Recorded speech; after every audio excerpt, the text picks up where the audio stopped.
कल तक हमने किया 20 तक, श्लोक नंबर 20 तक हमने किया। तीसरा अध्याय श्लोक क्रमांक 20। आज 21 से स्टार्ट करेंगे। तो सबसे पहले मंगलाचरण कर लेते हैं।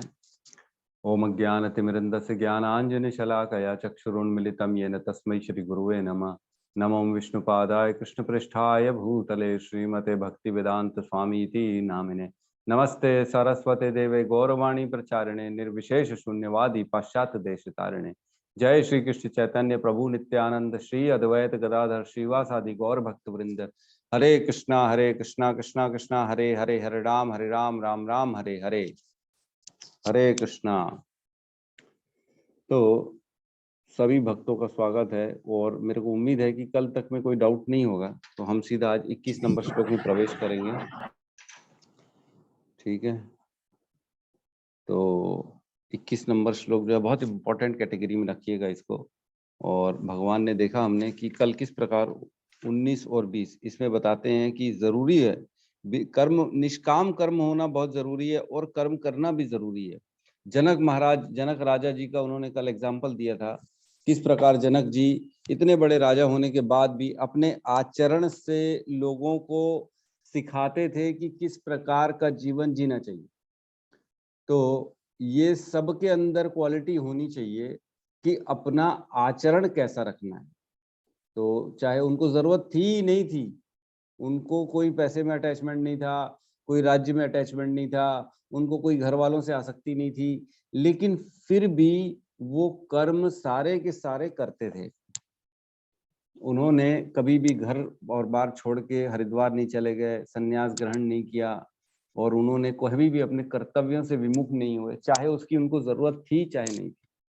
तो अपना आचरण उन्होंने ऐसा रखा जिससे कि ये समाज में, पूरे राज्य में ये मैसेज जाए कि सबको अपने नियत कर्म करने की आवश्यकता है और धर्म परायण होते हुए अपने कर्म को करना है, अनासक्त हुए कर्म को करना है। तो इसी श्लोक में भगवान बहुत इंपॉर्टेंट, इसी टॉपिक में एक बहुत इंपॉर्टेंट श्लोक बोलते हैं भगवान अभी यहाँ पे, श्लोक क्रमांक 21। यहाँ कहते हैं, यद यद आचरति श्रेष्ठः तत्तत् एव देवेतरो जनः स यत् प्रमाणम कुरुते लोकस्तत् अनुवर्तते। महापुरुष जो आचरण करता है सामान्य व्यक्ति उसी का अनुसरण करते हैं। वह अपने अनुसरणीय कार्यों से जो आदर्श प्रस्तुत करता है संपूर्ण विश्व उसका अनुसरण करता है। तो लिखा है जो महापुरुष, जो भी लीडर होते हैं, महापुरुष होते हैं, जिनको भी ऐसा थोड़ा सा भी लगता है कि मैं गाइड कर सकता हूँ, मेरे को जो है ना ये क्वालिटी है कि मैं लोगों को जो है ना लीडरशिप करूं, लोग मेरे को फॉलो करें, तो उसके लिए बहुत इम्पोर्टेंट है कि वो अपना ऐसा आचरण रखे जो जिसका लोग फॉलो करें, और जो आचरण हो वो ऐसा हो कि शास्त्रों के अनुसार हो, प्रॉपर हो। ऐसा नहीं हो कि खुद ही गलत लाइन में है और लोगों को बोल रहा है तुम ये मत करना। संपूर्ण विश्व उसका अनुसरण करता है। तो एक होता है अनुसरण और एक होता है अनुकरण। कौन बताएगा दोनों में डिफरेंस क्या है? अनुकरण और अनुसरण। यस सोनिका माता जी प्लीज बताइए। हरे कृष्णा। प्रभु जी दंडवत प्रणाम। जी माता जी। प्रभु एक होता है कि इमिटेट करना, नकल करना, और दूसरा उनके अकॉर्डिंग चलना। हाँ वो तो ठीक है, लेकिन कौन सा क्या होता है? अनुसरण करना होता है कि उनके अकॉर्डिंग चलना ना, दूसरों के अकॉर्डिंग उनको देख के वैसे ही चलना। और अनुकरण करना होता है नकल करना। दोनों सेम ही हो गए। नहीं सेम नहीं है, दोनों में डिफरेंस है। बिल्कुल सही कहा माता जी ने। अनुकरण मतलब एज इट इज हम भी वही करें, कॉपी करना, पूरी की पूरी कॉपी। भगवान जो है ना बोलते रास लीला करते थे तो हम भी रास लीला करेंगे। गाने भी आते हैं, हम करें तो कैरेक्टर ढीला, भगवान करे तो रास लीला। ये क्या बात है? हाँ तुम भी वही करो। और अनुसरण होता है जो है उनके बताए हुए, उनके स्थापित सिद्धांतों को फॉलो करना, प्रिंसिपल्स को फॉलो करना, दैट इज अनुसरण। और अनुकरण is as it is copy करना, इमिटेट करना। मतलब मैं भी वही करूंगा, भगवान जो करते थे ना, भगवान ने 16,000 शादियां की तो मैं 4-6 तो कर ही सकता हूँ, लोग बोलते हैं। तो लोग जो है ना अनुकरण करने की कोशिश करते हैं। तो अनुकरण सिर्फ इसका करते हैं कि शादियां करेंगे 4, रासलीला करेंगे, लेकिन जो त्याग और भगवान ने जो पर्वत उठा लिया, जो है ना गोवर्धन पर्वत उठा लिया छोटी सी उंगली में, वो कोई कर सकता है? आपको अगर कॉपी करना है तो पूरा कॉपी करो, पर्वत भी उठा के दिखाओ पहले, फिर 16,000 शादी करो। आप 16 क्या 20,000 करो, लेकिन पहले पर्वत तो उठाओ एक।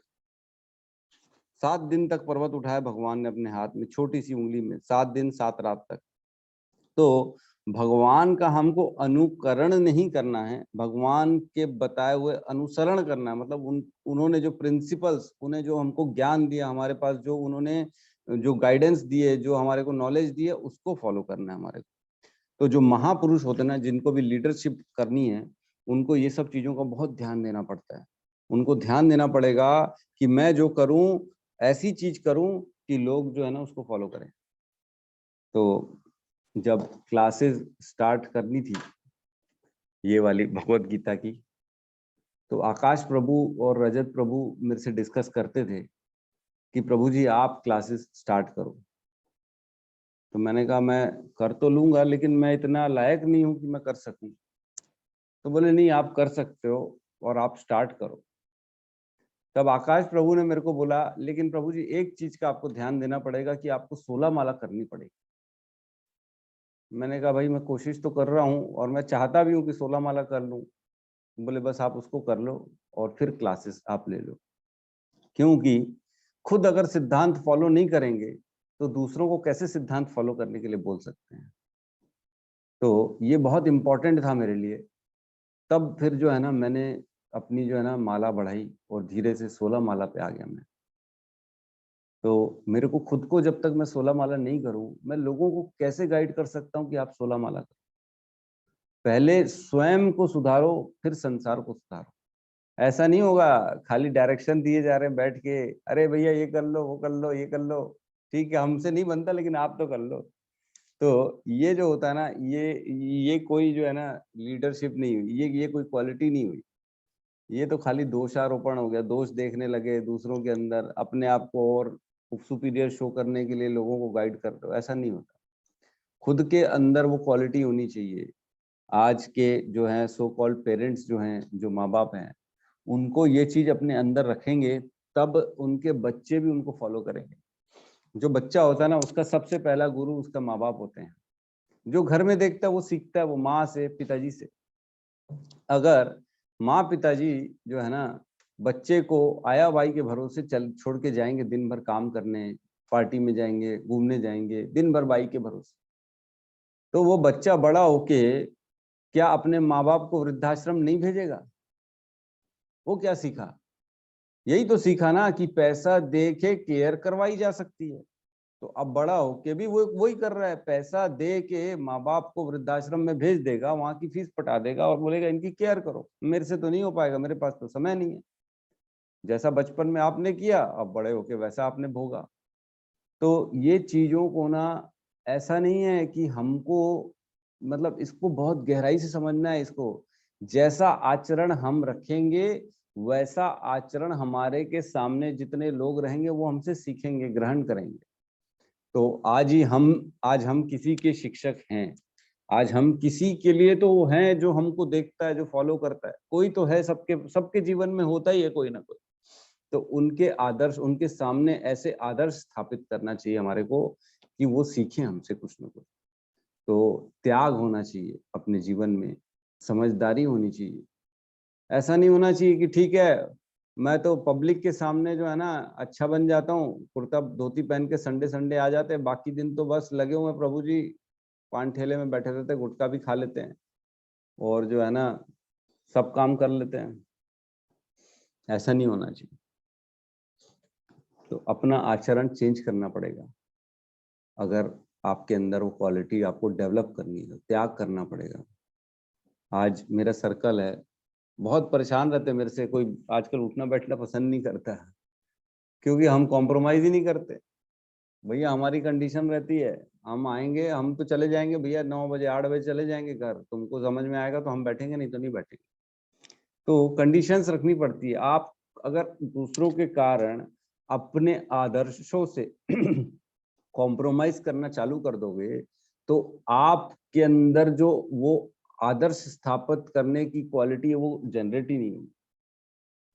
और इसमें ना 4 स्टेजेस आती है एक्चुअल में। जैसे हम भक्ति कर रहे हैं, सपोज करो इस्कॉन बहुत बड़ी संस्था है और इस्कॉन वर्ल्ड वाइड है और इस्कॉन के आदर्श लोगों ने माने हैं और लोग इस्कॉन को बड़ी रेपुटेशन की नजर से देखते हैं। तो हम सबके अंदर जो भी 16 माला या 2-5 माला कर रहा है, टीका लगा रहा है, जो भी भगवत गीता पढ़ रहा है, जिसको भी लगता है कि मैं इस्कॉन से जुड़ा हुआ हूँ, मैं मेंबर हूँ, तो उसके अंदर ऑटोमेटिकली ये भाव आना चाहिए और उसके ऊपर ये जिम्मेदारी आ ही जाती है कि कम से कम वो ऐसा आचरण रखे कि वो ये स्थापित करे कि नहीं, भक्त ऐसे होते हैं। जो इस्कॉन से जुड़ जाएगा कम से कम उसके जीवन में ये चेंजेस आ जाएंगे। इस्कॉन से तो जुड़ गए लेकिन घर में वही कलेश लड़ रहे हैं छोटी छोटी बातों पे, तो लोग जो है ना फिर जो टीकाधारी होता है उसको ज्यादा बोलते हैं, अरे तुम क्या इस्कॉन ज्वाइन कर लियो, बोले क्या भक्त बन गए हो, हैं चेंजेस तो कुछ आए नहीं तुम्हारे अंदर, खाली बातें करते हो तुम। तो ये ऐसा नहीं होता, जीवन में आपको सहनशील बनना पड़ेगा, आपको जो है ना शांत शांत की भावना लानी पड़ेगी। तो हमारे मेरे शिक्षा गुरु हिज ग्रेस प्रशांत मुकुंद दास प्रभु वो कहते हैं भक्ति में जैसे जैसे एंटर करोगे ना तो 5 स्टेजेस आएंगी हर जीवन में, हर किसी के 5 स्टेजेस। सबसे पहले स्टेज आता है जैसे भक्ति में जुड़े तो लोग क्रिटिसाइज करना चालू कर देंगे, बुराई करना। बहुत इंपॉर्टेंट है ये, सबके जीवन में आएगा, इसलिए इसको आप समझ लो। क्योंकि इस ऐसा नहीं है, कई लोग निराश हो जाते हैं, कई लोग बोलते हैं अरे प्रभु जी सब छूट गया, मैं कैसे जीऊं, मेरे को कोई पूछता नहीं है। तो ये तो होना ही है, कैसे पूछेंगे आपको, क्योंकि आप उनके अनुसार नहीं चल रहे हो, उनको आपसे कुछ मिल नहीं रहा, इसलिए जो है आप लोग बुराई करना चालू करेंगे। वो चाहते हैं कि आप उनके साथ वैसे ही भौतिकवादी बनो, लेकिन अब आप भौतिकवादी हो नहीं। तो पहले पहले क्रिटिसाइज करना चालू करते, बुराई करते हैं, अरे छोड़ उसको, फालतू आदमी है, बोले वो कोई काम का आदमी है, पागल हो गया, बोले घंटी घुमाते रहते हैं, माला जपते रहते हैं, सुबह सुबह उठ के कोई और काम धंधा तो है नहीं, बोले गरीबों के प्रति उनके अंदर भावना नहीं है और खाली भगवान भगवान, ऐसा कभी बोलते हैं क्या भगवान। तो इस टाइप से इग्नोर करना चालू कर देते, क्रिटिसाइज करना चालू कर देते। फिर आपको इग्नोर करेंगे, आप जाओगे तो आपको जो है ना सभाओं में, सर्कल में आपको कोई जो है ना भाव नहीं मिलेगा, रिस्पेक्ट नहीं मिलेगा, इग्नोर करेंगे, अरे छोड़ यार उससे कौन बात करेगा, अपन चुपचाप इधर कोने में खड़े हो जाते हैं, पागल है, बोले उसको समझ में आता नहीं। वो चुगली चपट्टी करके एंजॉय करेंगे, चुटकुले ले लेके चुटकुले बोल के एंजॉय करेंगे और आपको जो है ना मजा नहीं आएगा तो आपको इग्नोर करना चालू करेंगे कि उसको जो है उसकी तो लाइन ही अलग हो गई, छोड़ो उसको। तो ये 2 जो स्टेजेस होती है ना बड़ी खतरनाक होती है, इसमें पतन का बहुत मतलब कारण होता है। यहाँ पे लोग बड़ी जल्दी फिसल जाते हैं इन दोनों स्टेजेस में, क्योंकि उनको ना अंदर से ग्लानि होती है कि मैं ऐसा क्या गंदा कर रहा हूँ, मैं ऐसा क्या कर रहा हूँ जो लोग मेरे को स्वीकार क्यों नहीं कर रहे। लोग मेरे ही दोस्त, मेरे ही परिजन, मेरे ही घर वाले मेरे पीछे पड़ गए, मेरी बुराई कर रहे हैं, मैं उठता हूँ बैठता हूँ तो वो चले जाते हैं, बोले इससे कौन बात करेगा। मेरे से आजकल जो पहले डिस्कशन होता था वो डिस्कशन करना बंद हो गया। तो इस तरह की जो है ना फेस करना पड़ता है। उसके बाद थर्ड स्टेज आती है, फिर धीरे से एक्सेप्टेंस आ जाता है। जब आप धीरे अपना दृढ़ संकल्प रहता है ना आपके अंदर, तब आपको एक्सेप्टेंस करते हैं लोग, फिर स्वीकार करते हैं, अच्छा चलो ठीक है तो अपना ही पुराना आदमी, है तो अपना मित्र, है तो घर का आदमी, चलो ठीक है ले चलो, बात तो कर लो, बिठा लो, खाना खिला लो, बुला लो। एक्सेप्टेंस होता है धीरे से। फिर जो है ना जब आपकी दृढ़ संकल्पता बनी रहती है, डेडिकेशन बना रहता है, तब आपके प्रति रिस्पेक्ट आता है लोगों की, वाह इतना सब कुछ हो गया और प्रभु जी को देखो। आज हमने देखा गौतम प्रभु के घर में इतना बड़ा हादसा हो गया, सेकंड डे क्लास में थे वो, माला करना नहीं छोड़ा उन्होंने, कहीं पे भी कॉम्प्रोमाइज करना नहीं छोड़ा। तो ये रिस्पेक्टेबल बात है। ये आचरण से वो सिखा रहे हैं हम लोगों को कि क्या करना चाहिए। ऐसी परिस्थिति में भी हमारे को अपने पथ से इधर उधर डाइवर्ट नहीं होना। ये आचरण सिखाता है। तो फिर रिस्पेक्टफुल हो जाता है आदमी, धीरे धीरे रिस्पेक्ट मिलता है उसको। कहीं ना कहीं सबके हृदय में कहीं ना कहीं उनके प्रति एक बहुत अच्छी बात, इज्जत आ गई होगी कि नहीं, डेडिकेशन है प्रभु जी में, मानना पड़ेगा। तो ये एक्सेप्टेंस, रिस्पेक्ट पे आ जाती है। फिर उसके बाद लोग फॉलो करना चालू करते हैं। स्टेज, लास्ट स्टेज होती है, आपको फॉलोइंग चालू हो जाए। नहीं, फिर तो आपको पीछे पड़े रहेंगे, आइए आइए प्रभु जी, हमारे घर आइए, हमारे घर आइए, आपके बिना तो काम ही नहीं होगा। तो इस प्रकार के ना स्टेजेस आते हैं 5। तो हम डिवोटियों के ऊपर बहुत बड़ी ये जिम्मेदारी है, खास तौर से इस्कॉन के ऊपर, कि हम इस्कॉन के एक्चुअल में लेबल हैं पब्लिक के सामने। इस्कॉन क्या होता है वो लोग हमको देखेंगे और हमको देख के समझेंगे कि इस्कॉन ऐसा होता है। तो हमारे आचरण से हमारे को ऐसा कहीं पे भी कोई भी कार्य नहीं करना है कि शीला प्रभुपाद का नाम खराब, शीला प्रभुपाद की जो संस्था है उस पे लोग उंगली उठाएं कि नहीं ये कैसी संस्था है, ये क्या सिखा रहे हैं लोगों को, ऐसा नहीं होना चाहिए। तो ये जिम्मेदारी हमारी, नैतिक जिम्मेदारी। तो यहाँ काफी सारी चीजें लिखी हुई है कि जो है ना, कोई धूम्रपान कर रहा है, सिगरेट पी रहा है, गुटखा खा रहा है, तो उसी को फॉलो करेंगे लोग। और वो दूसरों को ये नहीं बता सकता कि यार तुम सिगरेट मत पियो, सिगरेट पीना तो बेकार है। तो सिगरेट तुम पी रहे हो तो लोग भी पियेंगे, तुम्हारे को देखा देखी तो करेंगे ही करेंगे। तो इस प्रकार से अपने एक्ट और अपने बिहेवियर पे अपने पूर्ण रूप से कंट्रोल होना चाहिए। कभी भी हमको क्रोध में या मोह में या विवश होके ऐसा कोई कार्य या ऐसा कोई वचन ना निकाले मुख से जो हमारे आचरण, हमारी जो आइडेंटिटी को कहीं से भी वो मतलब तकलीफ, गलत पहुंचाए, नेगेटिविटी करे। तो आचार्य जो होता है ना, आचार्य का मतलब ये होता है कि जो अपने आचरण से सिखाए, दैट इज आचार्य। आचार्य मतलब आचरण करने, अपने आचरण से अपने शिष्यों को मैसेज जो दे, वो होता है आचार्य। तो अपने ऊपर जो है ना, ये आचार्यों के ऊपर बहुत जिम्मेदारी होती है। जैसे जैसे सीनियरिटी होगी वैसे वैसे आपके अंदर जिम्मेदारी आएगी कि जो नए भक्त आ रहे हैं इस्कॉन में, हमारे बेस में आ रहे हैं, उनको पता पड़े कि लोग इस्कॉन में कैसे होते हैं। उनको प्रॉपर सबको ग्रीट करना चाहिए, हमारे को सबको झुक के प्रणाम करके हाथ जोड़ के हरे कृष्णा बोलना चाहिए। सबको प्रॉपर मतलब ग्रीट करना चाहिए, आइए आप पहले प्रसादम दीजिए। मतलब किसी को भी ऐसा ना लगे कि वो कहाँ आ गया है, उसको ऐसा फील नहीं होना चाहिए कि अननोन टाइप क्या हूं मैं, लोग मेरे को जानते नहीं है, मेरे को कोई पूछ नहीं रहा, ऐसा नहीं होना चाहिए। आप जानो चाहे नहीं जानो, लेकिन जो मंदिर आया है, जो बेस आया है, उसको भगवान की आशीर्वाद प्राप्त है। वो भगवान का कहीं ना कहीं उन्होंने, भगवान ने उसको चुना है कि तू मेरी भक्ति कर।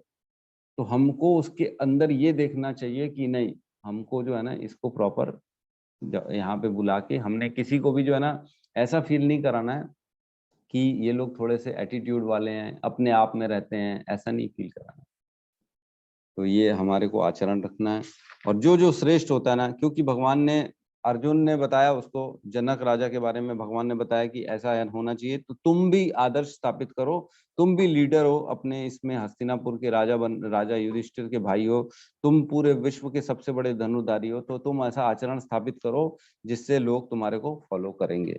तो तुम अगर भग जाओगे, तुम चले जाओगे अपना हरिद्वार सब छोड़ छाड़ के, तो लोग भी फिर वही फॉलो करेंगे।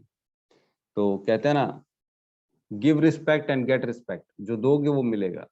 प्यार दोगे तो प्यार मिलेगा, इज्जत दोगे तो इज्जत मिलेगी। तो ये सारी चीजें, पॉइंट्स समझना चाहिए हमारे को कि ये सब जरूरी है हमारे जीवन में। ठीक है, नेक्स्ट श्लोक में बढ़ते हैं। न मे पार्थस्ति कर्तव्यम त्रिषु लोकेषु किंचन, न अन्वात्तम अवाप्तव्यम वर्त एव च कर्मणि। हे प्रतापुत्र, तीनों लोकों में मेरे लिए कोई भी कर्म नियत नहीं है, न मुझे किसी वस्तु का अभाव है और न आवश्यकता ही है, तो भी मैं नियत कर्म करने में तत्पर रहता हूँ। अब भगवान देखो स्वयं का भी एग्जाम्पल डाल दिए कि देखो मेरे से बढ़ के तो नहीं है राजा जनक, मेरे से बढ़ के तो कोई भी नहीं है इस दुनिया में, पूरी दुनिया का मैं मालिक हूँ, मैं स्वामी हूँ, जो चाहूं मैं अपनी सिर्फ इच्छा शक्ति से पा सकता हूँ। भगवान के पास इच्छा शक्ति जो है ना वो इतनी बड़ी है, भगवान की इच्छा शक्ति, कि वो सिर्फ इच्छा करते और वो हो जाती है। उनको कोई परिश्रम करने की जरूरत नहीं। हमारे जैसे नहीं है कि लगे हुए हैं अपनी इच्छा पूरी करने में सुबह से लेकर रात तक। वो ऐसे नहीं, उनकी इच्छा हुई और उनकी इच्छा वैसी पूरी हो जाती है। तो तीनों लोकों में उनके लिए कोई कर्म है ही नहीं, क्योंकि इच्छा पूरी वैसी हो जाती है, तो उनको क्या करने की जरूरत, और उनको ना कोई आवश्यकता है, क्योंकि सबके स्वामी तो वही है, पूर्ण रूप से सबके स्वामी है, अखिल ब्रह्मांड नायक है वो। तो उनके ऊपर कोई नहीं है, वो तो सबसे ऊपर है। तो ऐसे जो है ना भगवान श्री कृष्ण भी कहते हैं कि मैं भी नियत कर्म करने में तत्पर रहता हूँ। क्यों? क्योंकि लोग मेरे को भी फॉलो करेंगे ना। आज मैं मनुष्य रूप में आके आप लोगों के सामने लीला कर रहा हूँ, तो जो मैं आचरण करूंगा तो भगवान कहते हैं मेरे को भी तो लोग वही फॉलो करेंगे। तो बहुत इंपॉर्टेंट है ना। एक भगवान का ना 10वें अध्याय, 10वें कैंटो में 70वें अध्याय है ना, 70, इसमें भगवान की ना दैनिक जो डेली का रूटीन है भगवान का क्या है वो लिखा है। मैं पढ़ के सुना रहा हूँ, आप सुनो, ठीक है। 70 अध्याय 70 भगवान श्री कृष्ण की दैनिक चर्या। यहाँ कहते हैं इस अध्याय में भगवान श्री कृष्ण की दैनिक चर्या तथा उनके समक्ष पहला द्वारका से आए दूत तथा दूसरा श्री नारद मुनि द्वारा रखे गए 2 प्रस्तावों का वर्णन हुआ है। तो भगवान का रूटीन के बारे में डिस्कशन हो रही। भगवान का रूटीन क्या होता है वो स्वयं श्री कृष्ण का। तो भगवान श्री कृष्ण ब्रह्म मुहूर्त में उठकर स्वच्छ जल से स्नान करते थे। प्रातःकालीन अनुष्ठान तथा अन्य धार्मिक कृत्य करने के बाद वे पवित्र अग्नि में होम करते, गायत्री मंत्र का जाप करते, देवताओं ऋषियों तथा पूर्वजों को नमस्कार करके पूजा करते और विद्वान ब्राह्मणों को सम्मान देते थे। तत्पश्चात वे शुभ वस्तुओं को स्पर्श करते, उनके आप अपने आप को दिव्य आभूषणों से सजाते और अपनी प्रजा को उनकी मनचाही वस्तुएं देकर तुष्ट करते थे। तो इस प्रकार भगवान का जो है ना, और लिखा आगे, तब उनका सारथी दारुक रथ लाता और वे उसमें चढ़कर राज्यसभा में जाते। जब वे यादवों से घिर कर सभा में अपने आसन ग्रहण करते तो वे नक्षत्रों में से घिरे चंद्रमा की तरह प्रतीत होते। चारण एवं भाट, ढोल, मंजीरे, वीणा तथा अन्य वाद्य यंत्रों के साथ उनका यशगान करते। तो बाकी तो फिर चलो ठीक है, उनकी दूसरी चीजें आ गई, लेकिन दिनचर्या जो थी ना भगवान की, देखो शुरू शुरू कैसी हो रही है। वो भी सुबह उठते थे, ब्रह्म मुहूर्त में स्नान करते थे, ऋषियों को, ब्राह्मणों को, देवताओं को नमस्कार करते थे और पवित्र चीजों को स्पर्श करते थे, और अपनी राज्य में अपने लोगों को तुष्ट करने के लिए उनको वस्तुओं को प्रदान करते थे। तो वो भी ड्यूटी करते थे ना, ऐसा तो नहीं कि ड्यूटी नहीं करते थे। तो भगवान ने बहुत सारे ऐसे कार्य किए जो अद्भुत थे। भगवान ने परीक्षित महाराज की रक्षा उनकी माता के गर्भ में जाके कर दी थी। उत्तरा जो थी ना उनकी माता, उसके गर्भ में जब अश्वत्थामा ने ब्रह्मास्त्र चला दिया था कि अब इस पांडव कुल का ही मैं नाश कर दूंगा, तब कुंती माता और उत्तराज आए, उनसे रिक्वेस्ट की, तब भगवान स्वयं उसके गर्भ में गए और उस ब्रह्मास्त्र से परीक्षित महाराज की रक्षा की थी। तो परीक्षित महाराज का नाम एक्चुअल में परीक्षित नहीं था, क्या था, कोई बता सकता है?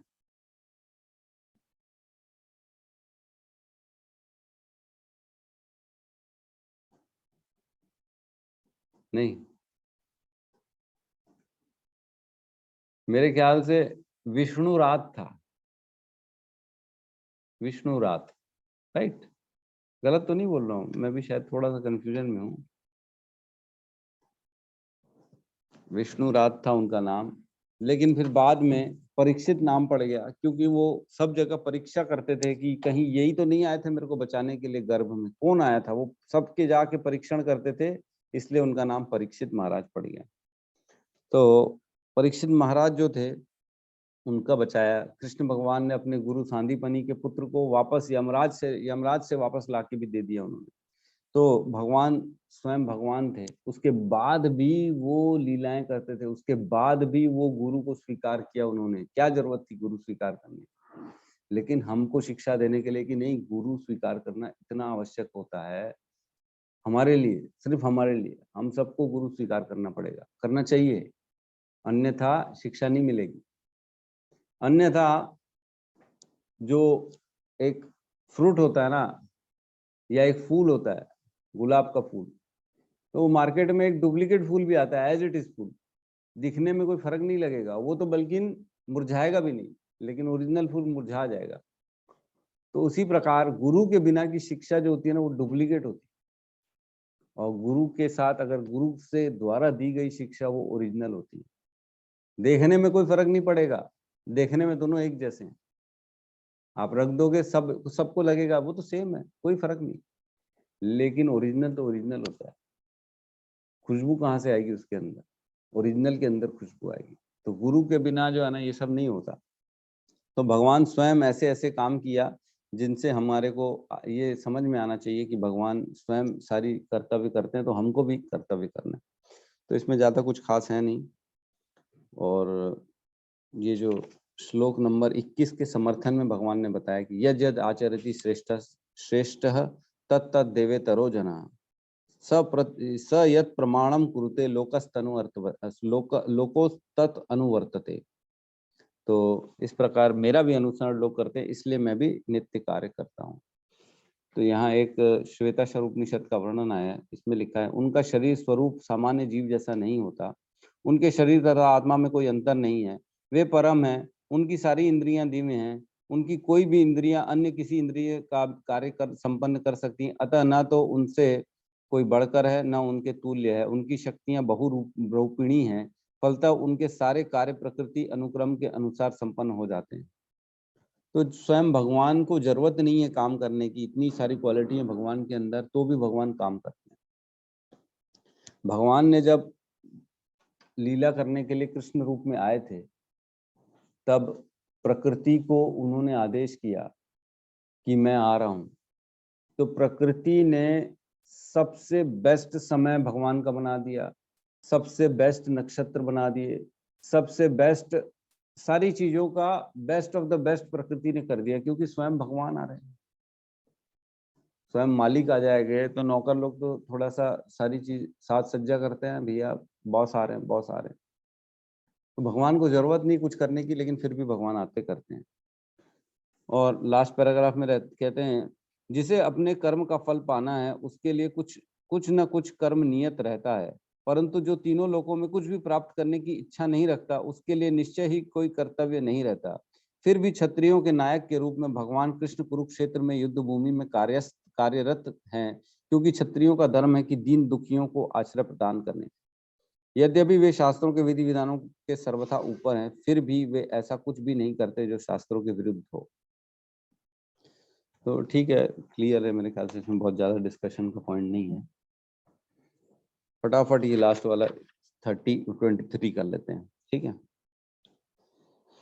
यदि अहम न वर्तेयम जातु कर्मणि अतंद्रितः मम वर्तम अनुवर्तन्ते मनुष्या पार्थ सर्वशः। क्योंकि यदि मैं नियत कर्मों को सावधानी पूर्वक ना करूं तो हे पार्थ, यह निश्चित है कि सारे मनुष्य मेरे पथ का ही अनुगमन करेंगे। तो भगवान बता रहे हैं कि अगर मैं ना करूं अर्जुन, तो सारे लोग मेरे को भी फॉलो करेंगे और जबरदस्ती मेरे नाम का सहारा लेके बोलेंगे हम भी नहीं करेंगे, हम भी नहीं करेंगे। भगवान ने किया क्या, तो हम क्यों करें? वैसी मीन में एक छोटी छोटी चीजों के लोग सब निकाल लेते हैं। गीता तो प्रभु जी हमारे यहाँ, हमारा कोई मतलब थोड़ी गीता से, वो तो अर्जुन के घर में लफड़ा था इसलिए गीता उन्होंने पढ़ी, उन्होंने सुनी, उन्होंने समझी, हमारे क्या जरूरत है? तो ऐसे लोग सिद्धांत स्थापित करते हैं। लोग बोलते हैं कि भगवत गीता पढ़ने से घर में लड़ाई हो जाती है, कुछ भी कुछ लोग कहते हैं, समझते नहीं है। गीता जो है ना वो सबके लिए, गीता पढ़ना जरूरी है, समझना जरूरी है, और उसको अपने जीवन में मतलब अप्लाई करना बहुत जरूरी है। तो जैसे जैसे मैं देखता हूँ अपने आप में, गीता पढ़ने से ना आदमी अछूता हो जाता है, बाकी चीजों से इतना उसको लेना देना नहीं रहता। जो हो रहा है ना आंखों के सामने देखता है तो भी बोलता है नहीं मेरे को इससे क्या लेना देना। चाहे घर में सुख हो, दुख हो, कलेश हो, परेशानी हो, किसी की जरूरत हो, कोई और एक दूसरे की चुगली चपट्टी कर रहा है, लेकिन उन सब से जो गीता पढ़ता है वो अछूता रहता है, बोलता है इन सब से मेरा कोई लेना देना नहीं, और रह के भी वहां पे नहीं रहता। तो अप्लाई करिए गीता, भगवत गीता जीवन में, तो देखेंगे ये तो सुख का मार्ग है एकदम, और आपके आचरण को लोग धीरे धीरे फॉलो करेंगे, ऐसा नहीं कि नहीं करेंगे। लोग देख रहे हैं, समझ रहे हैं, लोग धीरे धीरे ये चीज का ज्ञान लोगों के अंदर आ रहा है कि यार कुछ ना करते हुए भी ये लोग कितने सुखी हैं, कितनी अच्छी है कि ये लोग किसी चीज में नहीं आते, ये लोग किसी चीज की 3-5 में नहीं रहते, किसी से लेना ना देना, किसी का बुराई नहीं करना, किसी की तारीफ नहीं करना, ये ज्यादा अच्छा है। धीरे धीरे लोगों को ना ये भान होता है, होगा होगा धीरे धीरे होगा। तो अभी मेरे ख्याल से समय अभी अपना धीरे धीरे, जैसे अभी तो काफी हम लोग इनिशियल स्टेज में हैं, लेकिन जैसे परिपक्व हो जाएंगे भक्ति में और दृढ़ संकल्प हो जाएंगे अपने जो रूल्स फॉलो करने में, उसके बाद आपको ये समझ चीजें एहसास होना चालू हो जाएंगी। तो हमको अपने हमारे को ऐसा आचरण करना चाहिए जिससे लोग सीखें कि क्या है इसको। ठीक है, तो भगवान यहाँ कहते हैं अनुसरण करते हैं मेरा, लोग अनुगमन करेंगे मतलब मेरे को फॉलो करेंगे, इसलिए भगवान कहते हैं कि मैं भी सब करता हूँ। तो यहाँ एक चीज लिखी है तात्पर्य में, तो यहाँ लिखा है जो प्रत्येक सभ्य व्यक्ति के लिए होता है, ऐसे विधि विधान केवल बद्ध जीवों के लिए हैं, भगवान कृष्ण के लिए नहीं, लेकिन क्योंकि वे धर्म की स्थापना के लिए अवतरित हुए थे, अतः उन्हें निर्दिष्ट नियमों का पालन करना पड़ता है। क्योंकि स्वयं भगवान आते हैं, धर्म के लिए आते हैं इस संसार में कि धर्म की स्थापना करें, तो धर्म की स्थापना करनी है, इसलिए स्वयं को भी वो एज पर धर्म फॉलो कराते हैं कि भैया नहीं, मैं करूंगा तब तो लोग मेरे को फॉलो करेंगे और तब तो धर्म की स्थापना होगी। अतः उन्होंने निर्दिष्ट नियमों का पालन किया, अन्यथा सामान्य व्यक्ति भी उन्हीं के पद चिन्हों का अनुसरण करते, क्योंकि कृष्ण परम प्रमाण है। श्रीमद् भागवत से यह ज्ञात होता है कि श्री कृष्ण अपने घर तथा बाहर गृहस्थोचित धर्म का आचरण करते थे। तो भगवान ने सारी एज पर वर्णाश्रम धर्म उन्होंने सारी चीजें फॉलो की, जो जो उस समय की आवश्यकता थी कर्तव्य की, उन्होंने सब किया। तो हमने देखा कि भगवान ने अपना घर छोड़ दिया बचपन में, 11 साल 11 महीने की उम्र में वृंदावन छोड़ के मथुरा चले गए थे। तो जैसा जैसा समय काल परिस्थिति के अनुसार उनसे कराया गया, उन्होंने सारी चीज किया, जबकि वो स्वयं ब्रह्मांड के अखिल ब्रह्मांड नायक है। म्यूट नहीं है लग रहा है, ठीक है। तो अखिल ब्रह्मांड नायक है भगवान, फिर भी वो सारी चीजों को फॉलो करते हैं। ठीक है, तो यहाँ पे हम इसका श्लोक का एक ना वो श्वेताक्षर उपनिषद का जो है हमने पढ़ा 3.6.7 और 8 श्लोक नंबर, इसमें कहते हैं भगवान या परमेश्वर के लिए कोई भी करने लायक कर्तव्य नहीं है, अर्थात उन्हें कोई भी कार्य करने की जरूरत नहीं है। भगवान के समान अथवा उनके बढ़कर कोई नहीं है। उनकी अनन्य दिव्य शक्तियां हैं जो उनमें स्वाभाविक रूप से रहती हैं और उन्हें पूर्ण ज्ञान, बल और लीलाएं प्रदान करती हैं, तो भी भगवान काम करते हैं। तो इसका श्लोक है न तस्य कार्यम कारणम च विद्यते, न तस्यामाश्च अभिधिकश्च दृश्यते, परास्य शक्तिर्विविधो श्रूयते, स्वाभाविकी ज्ञान बल क्रिया च। तो ये भगवान की शक्तियां हैं जो हमेशा भगवान के साथ रहती हैं। ठीक है, किसी का कोई डाउट है तो हम ले सकते हैं, या किसी का कोई अपनी रियलाइजेशन शेयर करना चाहता है तो बिल्कुल स्वागत है।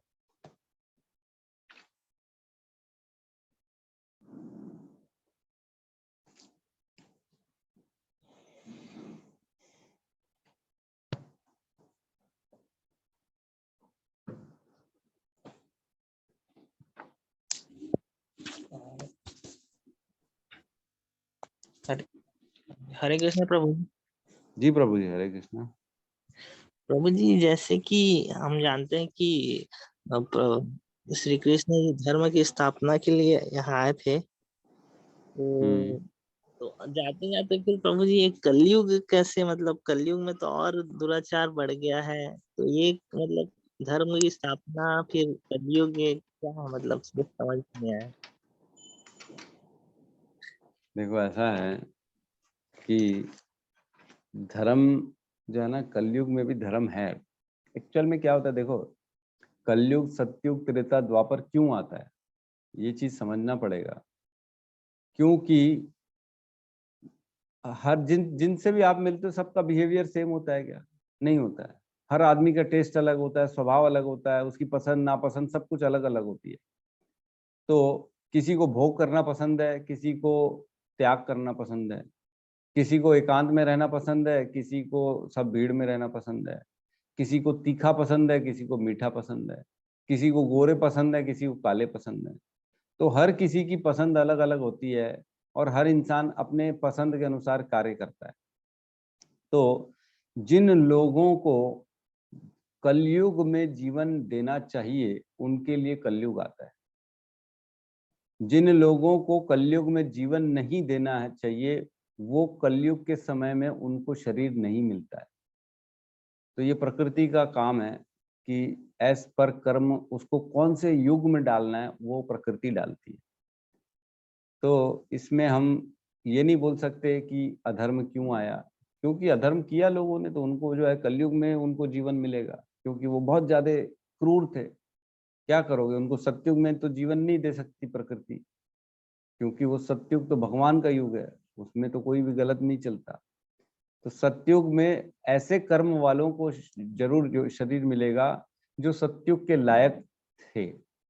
लेकिन जिनके कर्म गंदे थे, एकदम गंदगी, हद गंदगी, उनको लेकिन मनुष्य का जीवन देना है, उनको क्या कर सकते हो, तो कलयुग में जीवन दे दो।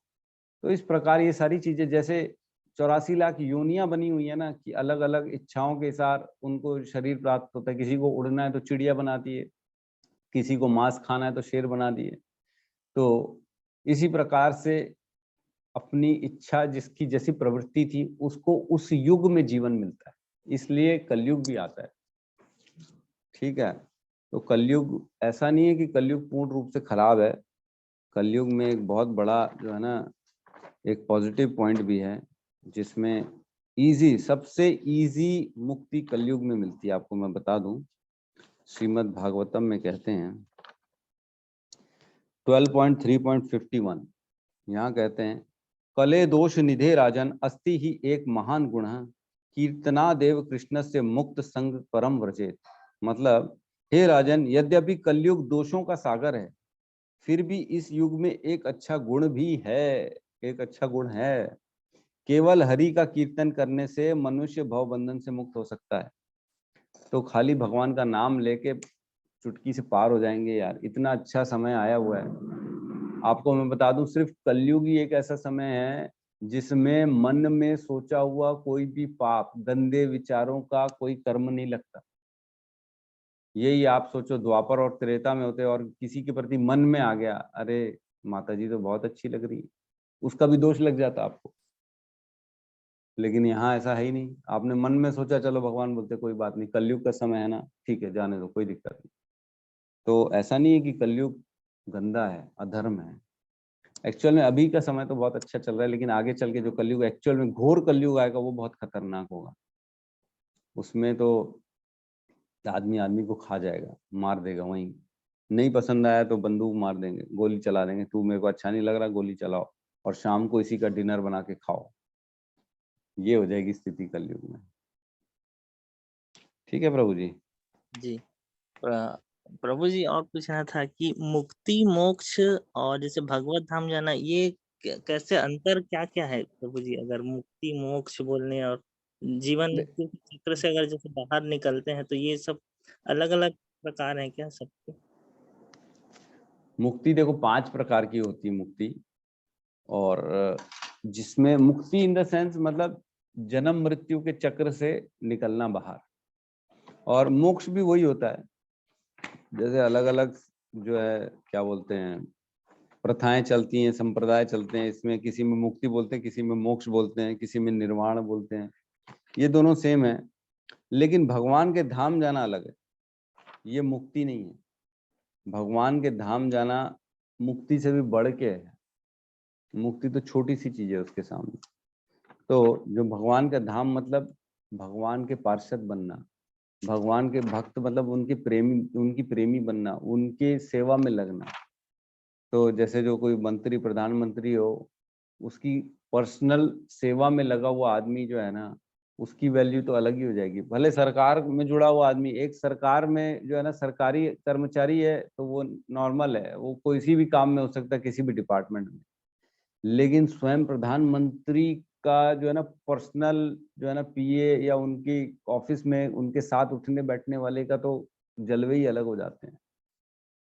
तो मुक्ति ऐसी हो गई कि आप ठीक है, जन्म मृत्यु से बस छुटकारा मिल गया, लेकिन भक्ति जो होती है ना, वो स्वयं भगवान के साथ रहने की जो है ना वो चीज मिलती है भक्ति से हमारे को। तो मुक्ति 5 प्रकार की होती है। एक होती है, मैं बताता हूँ आपको,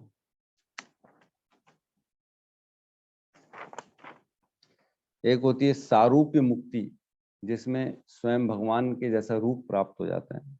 एक होती है सालोक्य मुक्ति, जिसमें भगवान के जैसा लोक मिल जाता है, सेम जैसे ध्रुव महाराज का लोक बन गया, भगवान ने बना के दिया सेम अपने जैसा। और एक होती है सामीप्य मुक्ति, जिसमें भगवान के साथ रहने का मौका मिलता है। और एक होता है सायुज्य मुक्ति, जो कि है ना भगवान में लीन होना जिसको बोलते हैं। तो ये चीज जनरली कोई हम लोग पसंद नहीं करते, लीन। और एक थी शास्त्रीय मुक्ति। जो शास्त्रीय मुक्ति होती है ना, वो खाली जो है ना ब्रह्म के तेज में पहुंचना, खाली उसको कहते हैं। जो मायावादी निराकारवादी होते हैं ना, उनको यही चीज मिलती है, सायुज्य मुक्ति, शास्त्रीय मुक्ति। वो खाली ब्रह्म तेज में वो वेट करते रहते हैं। तो एक्चुअल में ये शास्त्रीय मुक्ति नहीं होती है। इसमें हो सकता है आपका कभी भी पतन हो जाए, फिर दोबारा आपको इसमें जन्म मृत्यु के चक्कर में आना पड़ता है। बाकी जो मुक्ति होती है ना, वो एक्चुअल में मुक्ति होती है। तो इसमें भी अलग अलग प्रकाष्ठा होती है कि आप कौन सी स्थिति में हो, कहाँ पे जा रहे हो, क्या मिल रहा है, ये सारी चीजें। ठीक है प्रभु जी। जी प्रभु जी धन्यवाद। प्रभु जी पूछ लेता हूँ, प्रभु जी जैसे 33 करोड़ देवी देवताओं बोलते हैं या 33 कोटि देवी देवता बोलते हैं? 33 कोटि भी होता है और 33 करोड़ भी होता है, दोनों सही है अपनी अपनी जगह। 33 कोटि मतलब 33 प्रकार के देवी देवता, और 33 करोड़ भी होते हैं। वही करोड़ भी हैं और प्रकार भी हैं। तो एक देवी देवता नहीं है, बहुत सारे देवी देवता हैं हमारे यहाँ। तो इसमें इसका भी मैं आपको वर्णन दे देता हूँ।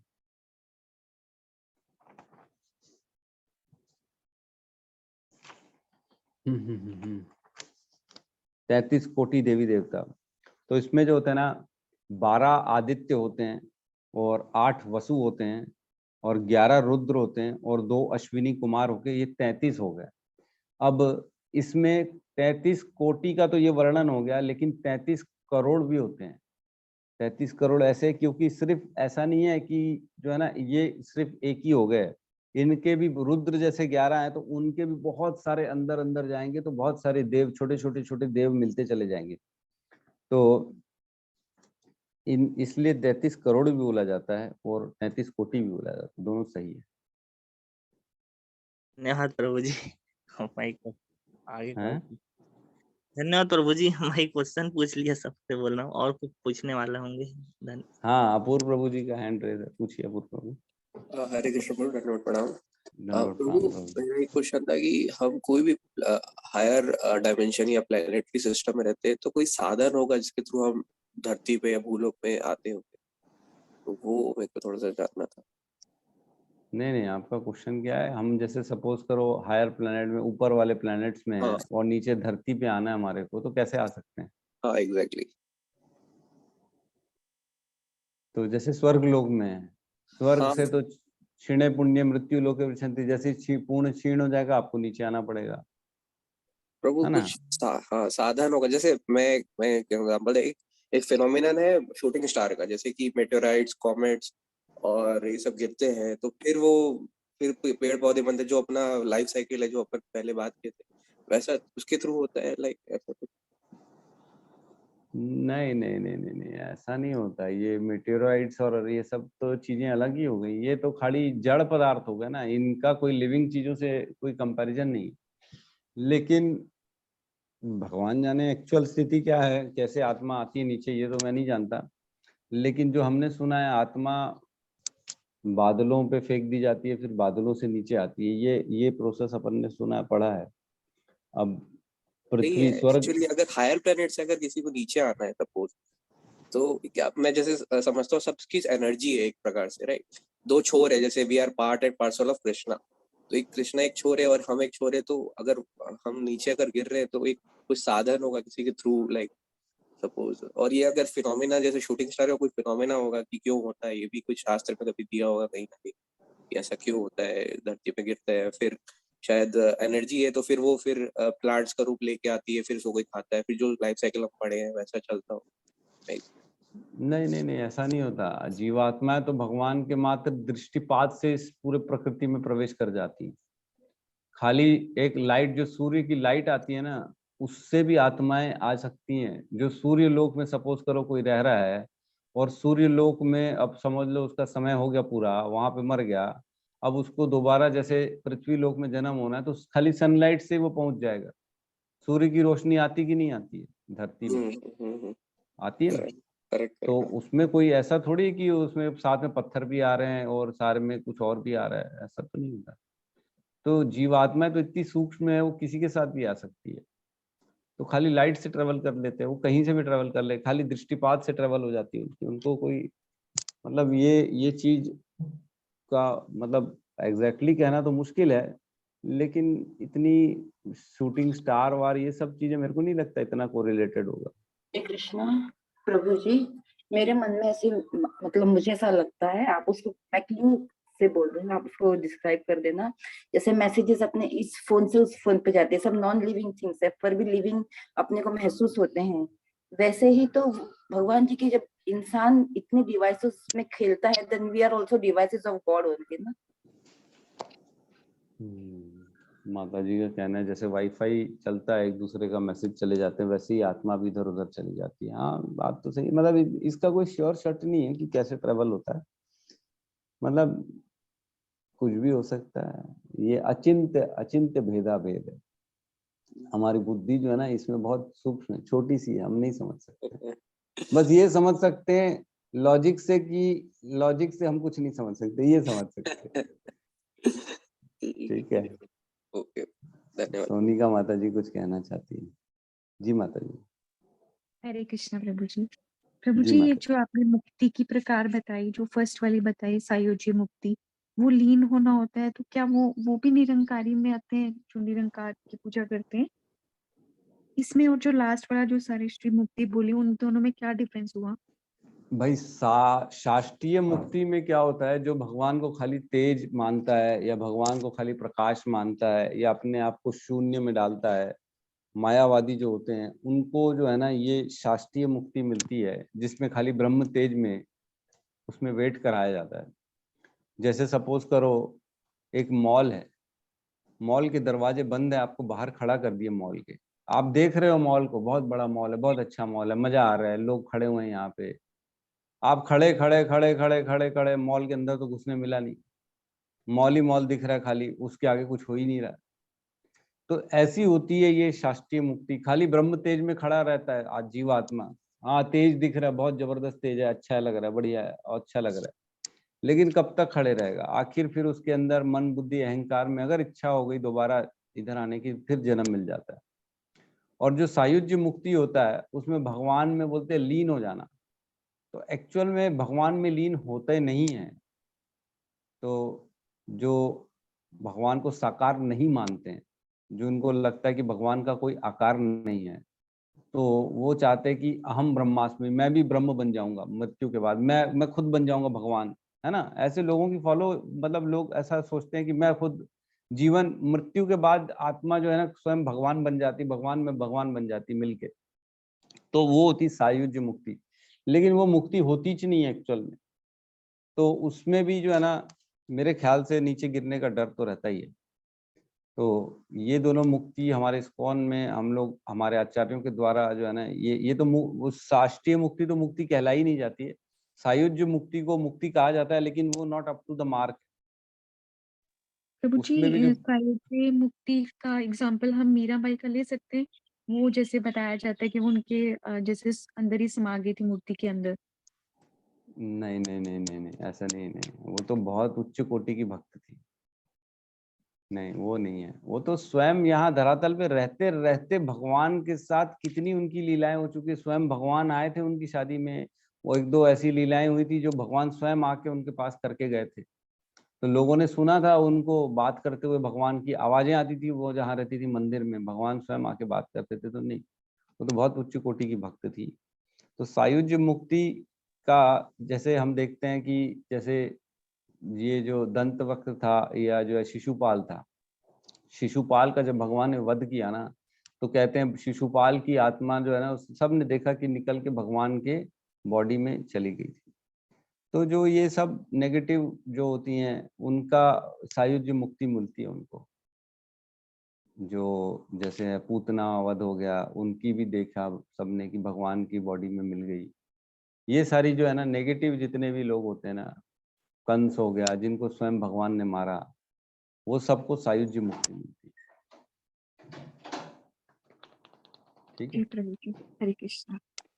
हरे कृष्णा। तो आज की क्लास को अब यहाँ पे अपन विराम देते हैं। ठीक है, सब मिलके हरे कृष्ण महामंत्र का जाप कर लेते हैं। ठीक है, हरे कृष्णा हरे कृष्णा कृष्णा कृष्णा हरे कृष्णा हरे कृष्णा हरे राम हरे राम राम राम हरे हरे। हरे सभी भक्त वृंद की जय। जय जगत गुरु शील प्रभुपाद की जय। निताय गौर प्रेमानंदे हरि हरि बोल। हरि बोल। हरि बोल हरि बोल।